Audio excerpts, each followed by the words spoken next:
ang salita ng Diyos. Ganap nitong natatalos tanang ating niloloob. Aleluya, aleluya. Sumainyo ang Panginoon. At sumaiyo rin. Ang mabuting balita ng Panginoon ayon kay San Lucas. Papuri sa iyo, Panginoon. Noong panong yon, sinaysay ni Jesus ang isang talimhaga upang ituro sa mga alagad na dapat silang manalangin lagi at huwag manghina. Sa isang lungsod, wika niya, may isang hukom na hindi natatakot sa Diyos at walang taong ginagalang. Sa lungsod ding yun ay may isang babaeng balo na punta ng punta sa hukom at humihingi ng katarungan. Tinatanggihan siya ng hukom sa loob ng ilang panahon. Ngunit nang malaunan ay nasabi nito sa sarili, bagamat hindi ako natatakot sa Diyos, ni gumagalang kanino man, igagawad ko na ang katarungang hinihingi ng babaeng ito sapagkat lagi niya akong ginagambala. Baka pa ako'y mainis sa kaparirito niya. At sinabi ng Panginoon, narinig niyo ang sinabi ng masamang hukom. Hindi ipagkakait ng Diyos ang katarungan sa kanya mga hinirang na dumaraing sa kanya araw at gabi. Bagamat tila nagtatagal yun. Sinasabi ko sa inyo, agad niyang igagawad sa kanila ang katarungan. Ngunit pagdating ng anak ng tao sa daigdig na ito, may makikita kaya siyang mga taong nananalig sa kanya? Mga kapatid, ang mabuting balita ng ating Panginoon. Pinupuri ka namin, Panginoong Hesukristo. Magandang araw po muli sa inyong lahat. And a happy Sunday po sa inyong lahat. Pakigreet nyo naman po mga katabi nyo, Happy Sunday! Happy Sunday po sa inyong lahat. Hindi ko po alam kung alam niyo kung paano nanganganak ang mga mother giraffe. Kapag daw po nanganganak sila, hindi sila nakahiga. Hindi rin po sila nakaupo o nakadapa. Pero kapag nanganganak ang mother giraffe, nakatayo pa rin po sila. Kaya nga, kapag sinilang po yung baby giraffe, ito po ay nahuhulog sa taas na 6 feet. Direkta po doon sa sinapupunan ng mother giraffe papunta sa lupa. Isipin niyo po yun. Ang unang karanasan ng baby giraffe ay pagkabagsak. Kaya magpasalamat po kayo. Hindi kayo pinanganak na giraffe. Hindi po ba? Akala natin mahirap ang pagiging tao. Pero mas mahirap ang buhay ng mga hayop. Hindi po ba? Pero bago man daw po makabawi yung maliit, yung baby giraffe, alam niyo pong gagawin ng mother giraffe, nitong nanay, tutulak niya ulit, sisipain niya ulit yung kanyang anak. Katatayo pa lang po, tinutulak, sinisipa, pinapabagsak muli. Sa unang tingin, parang napakalupit ng nanay. Pero hindi po ito galit. Ang ginagawa talaga ng nanay ay pagtuturo. Kasi, kaya ganyan ang ginagawa ng mother giraffe. Gusto niyang turuan na tumayong mabilis yung kanyang anak, yung baby giraffe. Sa kagubatan po kasi, maraming mababangis na hayop. Meron po mga leon, mga tigre, mga hyena. Kaya kung hindi po marunong tumayo agad, bumangon yung baby giraffe, mahuhuli po ito at pwedeng kainin ng ibang hayop. So understand, the mother's kick is not a punishment. It is really a preparation for life's challenges. Di po ba, minsan at madalas, ganyan din ang ating karanasan sa buhay. Life kicks us down.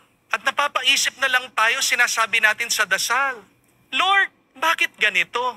Ang sakit naman. But maybe, like the mother giraffe, God allows us to fall so that we can learn to stand up again. Kaya sana kapatid, maunawaan mo, hindi naman lahat ng paghahampas ay parusa. Amen? Minsan, ito'y paalaala. Hindi naman lahat ng sakit ay galing sa galit.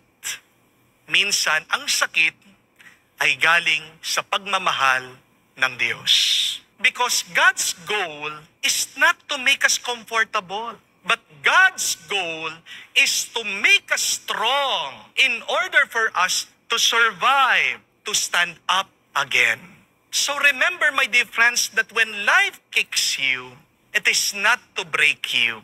It is to train you to rise. Kaya nga po ang tanong, ano ang gagawin natin kapag tila ba parang paulit-ulit tayong sinisipa at sinasaktan ng buhay? Balikan po natin ang ating mga pagbasa ngayong linggo. Dahil napakaganda po na mga mensaheng ito, pinapalakas tayo. First, remember, when you are tired, don't drop your hands. Sa una pong pagbasa, narinig po natin yung kwento sa pakikipaglaban ng Israel. Habang daw nakataas ang kamay ni Moises, nananalo daw ang bayan ng Diyos, ang Israel. Pero nangawit si Moises na ibaba niya ito. Anong nangyari? Doon daw natatalo ang Israel. Kaya po anong nangyari? Tinulungan daw siya ni Aaron at ni Hur. Hinawakan nila yung dalawang kamay ni Moises para palagi itong nakataas. Sa madaling sabi, sinuportahan siya. Mga kapatid, ang panalangin ay parang mga kamay ni Moises. Isipin niyo po, kapag nakataas ang iyong kamay, kapag nakataas ang iyong panalangin sa Diyos, doon ka nagtatagumpay. Kapag hindi mo tinataas ang iyong sarili sa panalangin, doon ka nagkakaroon ng kaaway. Amen? Baka naman kaya, hirap na hirap ka ngayon kasi nagkukulang ka na sa panalangin. Di po ba? At kung napapagod ka ng nagdarasal, maghanap ka ng mga Aaron at Hur sa buhay mo. Maghanap ka ng ibang tao na tutulungan kang iangat ang iyong kamay sa Diyos sa oras ng iyong kahinaan. Aminin natin, madalas marami tayong pangangailangan, pero ayaw natin magpatulong sa iba. Bakit? Ma-pride tayo di po ba? Minsan, depressed ka, pero ayaw mong ipakita sa iba, pinipilit mong ngumiti. Kapag tinatanong ka, kumusta ka na? Ano po yung sagot niyo madalas? Okay lang. Okay lang ako. Pero talaga ba? Okay ka ba? Kapag talagang tinanong ka, alam ko po marami sa inyo, biglang iiyak, hahagulgol. Tinatago ng marami sa atin yung ating mga lungkot. Di po ba? Marami din po sa inyo, alam ko, may sakit. Pero imbis na magpatulong, meron mga iba, tinatago yung kanilang sakit. Sinasabi nila, sipon lang ito. Simpleng lagnat lang ito. Maliit lang na sugat ito. Pero kalaunan, nabubulaga na lang. May cancer na pala. Meron po akong nilibing kamakailan lang. Nagbigti po. Kasi kwento po ng pamilya niya. Hindi daw po niya sinabi, nakabangga daw po siya ng motor. Ngayon sinisingil po itong tao ng 50,000 pesos. Imbis na magpatulong sa kanyang mga kapatid, imbis na buksan niya yung kanyang problema, anong ginawa? Nakakita po ng lubid at nagsabit po siya doon sa banyo. Wala namang problema, di po ba? Kung magpapatulong ka sa iba, ang problema lang natin ay may kataasan tayo ng loob. Anong kinakatakot mo sa iyong paghingi ng tulong sa iba? Alam niyo po, minsan ang pinakamahirap na sabihin ay hindi ang mga salitang sorry at I love you. Minsan, ang pinakamahirap na sabihin ay tulong. Kapatid, hindi ka matutulungan kung hindi ka magpapatulong. Di po ba? The moment when we admit that we cannot do it alone is the moment when we can rise again. Kapatid, hindi mo kailangan lumabang mag-isa. Faith is not a solo flight, but faith is a community climb. Kapag meron kang pananampalataya, hindi bagay na mag-isa ka. Dahil ang pananampalataya ay pagtutulungan natin sa loob ng simbahan. Amen? Kaya kung pagod ka, itaas mo ang lahat ng kailangan mo sa Diyos. At kung hindi mo kaya, hindi mo kailangan mag-isa. Marami tayo, magtulungan tayo sa pagdarasal at sa pananalangin. Amen? But secondly, when you are confused, return to the Word. Sabi po ni San Pablo kay Timoteo sa pangalawang pagbasa, be faithful to what you have learned. Proclaim the Word. whether convenient or inconvenient. Kapag hindi mo alam kung saan ka patungo, bumalik ka lang sa salita ng Diyos. Dahil ang salita ng Panginoon ay ang kompas, ang mapa ng ating kaluluwa. Kapag tayo po'y naliligaw, ginagamit natin ang Google Maps, ang Waze. Pero tandaan mo kapatid, kapag naliligaw ka sa buhay, nandyan na ang iyong guide, ang Biblia, ang salita ng Diyos. Minsan, gusto natin marinig kasi ang boses ni Lord sa pamagitan ng mga himala, di po ba? Minsan hinihintay natin yung liwanag, magbubukas ang mga ulap, at maririnig natin ang boses ng Panginoon. Hindi mangyayari yan. Pag nangyari yan, mangilabot ka, tumakbo ka. Pero nakakalimutan natin, tinanggap na natin ang tinig, ang boses ng Panginoon, nagsasalita sa atin. Nasaan? Sa Biblia, sa banal na kasulatan. Kung hindi mo naririnig ang boses ng Diyos sa iyong paligid, anong kailangan mong gawin? Kunin mo ang iyong Biblia, basahin mo ang kanyang salita, at baka dun kanya sinisigawan. Amen? Naalala ko po, nung nagtatrabaho pa ako sa university, bago po ako ma-ordain bilang isang pari, nandun po ako sa campus ministry. Gumagawa po kami ng mga Bible bullets. Alam niyo po ba yon? Nagpiprint po kami ng mga maraming Bible verse at pagkatapos nirorolyo po namin para yung mga estudyante na pumapasok sa chapel, pwede po silang kumuha ng mga Bible verse. Ang tawag po doon, Bible bullets. Pero may napansin po ako, yung mga ibang estudyante, kapag ayaw po yung Bible verse, binabalik. Namimili po sila ng verse na gusto nila. Kukuha po ng isa, tapos babasahin, hindi ito. Kukuha ng isa, ayaw ko to. Bakit? Tinignan ko po kung ano yung mga binalik nila. Alam niyo po yung mga ayaw nilang Bible verse, ito. Repent, turn away from sin. Madalas din po naiiwan dun sa bowl, ito. Honor your mother and your father. Hinahanap ng mga bata yung mga gustong verse nila. Pero hindi po ganon ang inspiration ng Panginoon, hindi po ba? Kaya, kung gusto mong manalo sa buhay, wag mo lang itaas ang iyong kamay sa pamagitan ng panalangin. Buksan mo din ang iyong Biblia at kung ano ang makita mo dyan sinasabi sa iyo, kinakausap ka ng Panginoon. Amen? Magtatagumpay lang tayo kung tayo ay hahawakan pataas ng Diyos.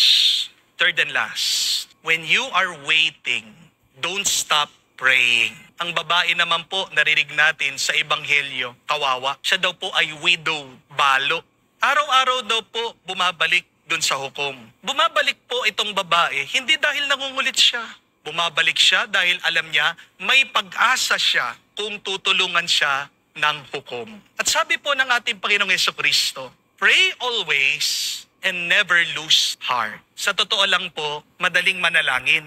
Ang mahirap ay yung wag magsawang manalangin. Di po ba? Madali lang pong magdasal, paminsan-minsan. Ang mahirap ay yung palagi kang nagdarasal. Amen? Pero tandaan niyo po, si Lord hindi natutulog. Ang Diyos hindi nagsasawa. Baka kaya hindi ka sinasagot ng Panginoon kasi gusto niya mas tumibay pa ang tiwala mo sa Kanya. This is why pray. Even if you don't want to. Pray. Even if you don't need to. Pray. Even if you don't feel like it. Because prayer is really not about the mood. But prayer is really about the truth. Magdasal ka kapatid, hindi dahil may oras ka. Magdasal ka dahil binigyan ka ng oras ng Panginoon. Amen? Magdasal ka kahit na maingay ang mundo. Dahil ang bawat dasal mo ay parang buto, binhi na tinatanim mo at dyan tutubo, uusbong at mamumunga ang grasya ng Diyos para sa iyo. Magdasal ka kahit na hirap ka. Kasi yung pinakamasakit mong panalangin, ayan lang ang gustong marinig ng Diyos galing sa iyo. Kapag nagdadasal kang totoo, galing sa iyong puso, kahit na meron kang luha, ang panalangin yan ay ang pinagpapala ng Diyos. Amen? Meron pong isang matandang lalaki ang bumisita po sa akin kamakailan lang. 88 years old na po siya. Kinausap ko po siya. Naglalabas lang po siya ng sakit ng loob sa akin. At kwento po nitong matanda, Napatapos daw po niya lahat ng mga anak niya. Ngayong retired na siya, binenta po niya lahat ng ari-arian niya. Pinaghati-hati po niya, binigyan po niya lahat ng kanyang mga anak. Nag-iwan na lang daw po siya ng mga 9 million sa bangko. At pinagkatiwala po niya dito sa isang anak niyang nag-aalaga sa kanya. Pero ang hindi po niya alam, itong nag-aalaga sa kanya, paunti-unti, ginagamit pala yung pera niya. Inubos po sa kasino. For 3 years po, tinago itong matanda. Hindi po siya pinapakita doon sa mga ibang anak niya. At umiiyak po itong matanda. Sabi, tinitipid siya doon sa kanyang pagkain. Pinagpapawisan daw po siya. Hinihiling niya na buksan ng konti yung aircon. Pinagsusungitan daw po siya ng kanyang anak. Yun pala, wala na siyang pera. Gusto po magpakamatay nitong matanda. Tinatanong niya, Father, ang bait-bait ko naman. Di po ako nagbisyo, hindi ako nagbabae. Pero bakit ganito ang ginawa ng Diyos sa akin? At sabi ko po dito sa matanda, Tay, baka naman kaya hinayaan kayo ng Diyos na maubusan ng pera dahil gusto niya na magtiwala muna kayo sa Kanya at alisin niyo ang tiwala niyo sa pera. Patawarin niyo po yung anak niyo. Matanda na kayo. Wala namang magagawa yung galit niyo sa Kanya eh. Hindi po hahaba ang buhay niyo. Hindi kayo magiging masaya kung meron kayong hinanakit sa Kanya. Tingnan niyo na, Tay, kahit na walang-wala kayong pera, ano yung nangyari? Dito niyo nakita yung mga totoong nagmamahal sa inyo. Dahil yung isa po sa mga anak niya, kinuha siya, inaalagaan siya. At yung pong asawa ng isang anak niya, umalis sa trabaho para lang po alagaan itong matanda. See, sabi ko sa kanya, kahit na wala kayong pera, ngayon natin nakita ang totoo, may nagmamahal sa inyo, kahit na wala na kayong pera at ari-arian. Binless ko po yung matanda. Alam niyo po kung ano nangyari pagkatapos. Kwento po ng mga kasama niya sa bahay. Pagka-uwi daw po niya, sobrang tuwa daw po nitong matanda. Na nakausap niya ako, na nilabas niya yung sakit ng loob niya. At sa sobrang saya daw po ng matanda, biglang bumaba daw po yung BP niya. Muntikan daw po siyang may stroke. No? Kaya yan po ha, babala ko sa mga nagpapa-counseling po sa akin. Magdalawang isip kayo. Baka magbaba din po ang BP nyo, may stroke kayo, ha? Joke lang po. But kidding aside, ito pong gusto kong tandaan nyo. Pagkabuti-buti mo man, pagkabait-bait mo man, pagkatapat-tapat mo man sa Diyos, mararanasan natin ito. Na sisipain at sisipain tayo, sasaktan at sasaktan tayo ng buhay. Minsan, yung mga mismong minamahal mo, na tinulungan mo, sila pang magtataksil sa'yo, sila pang makakasakit sa'yo. That's normal. That's life. Pero hindi ibig sabihin, kapag nasaktan ka, kapag nalugi ka, kapag nabigo ka, na dapat sumuko ka na. Kung nga ang Diyos hindi sumusuko sa atin, bakit ka susuko? Kung ang Diyos palagi kang pinaglalaban, binuwis nga niya sarili niyang buhay sa krus eh. Bakit tayo hihinto? Magpatuloy tayo. Dahil palagi nating tinatanggap ang grasya ng Diyos. Amen? Normal lang pong mapagod. Pati naman si Moises napagod. Normal lang pong magsawa. Kahit naman po si Timoteo, sinabihan na magpursige ka. Normal lang po ang mapahiya at masaktan. Pero kamukha sana nitong babaeng balo, magpatuloy tayo na humihingi, humihiling, at nananalangin. Kung sisipain ka man ng buhay, mawalan ka man ng trabaho o ng pera, magkasakit ka man o manghina, saktan ka man o pagtaksilan ng iba, pag mo sasabihin na pinaparusahan ka at ayaw mo na, tinuturuan ka lang ng Diyos na tumayo muli at tumindig ng mas matata. Amen? Dahil ang pananampalataya ay hindi po nasusukat sa tagal ng iyong pagtayo. Ang ating pananampalataya ay nakikita sa kung ilang beses tayong tumayo pagkatapos nating mabigo. Remember that? Faith is not proven by how long you stood, but it is seen by how many times you rise after you fall. Mga kapatid, kung napapagod ka magdasal minsan, tandaan mo ang giraffe. Kapag nawawalan ka na ng gana sa labanan, tandaan mo si Moises. Kapag gusto mo nang sumuko, tandaan mo yung babaeng balo sa Ebanghelyo. God's silence is not absence. God's delay is not denial. And when life kicks us, it is not cruelty. God is just loving you, caring you, and strengthening you. Amen?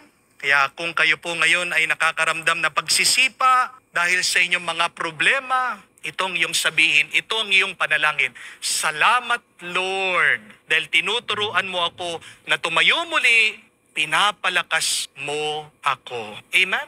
Because in the end, the ones who keep their hands raised, their hearts are faithful, their knees are bent in prayer, they are the ones who are victorious.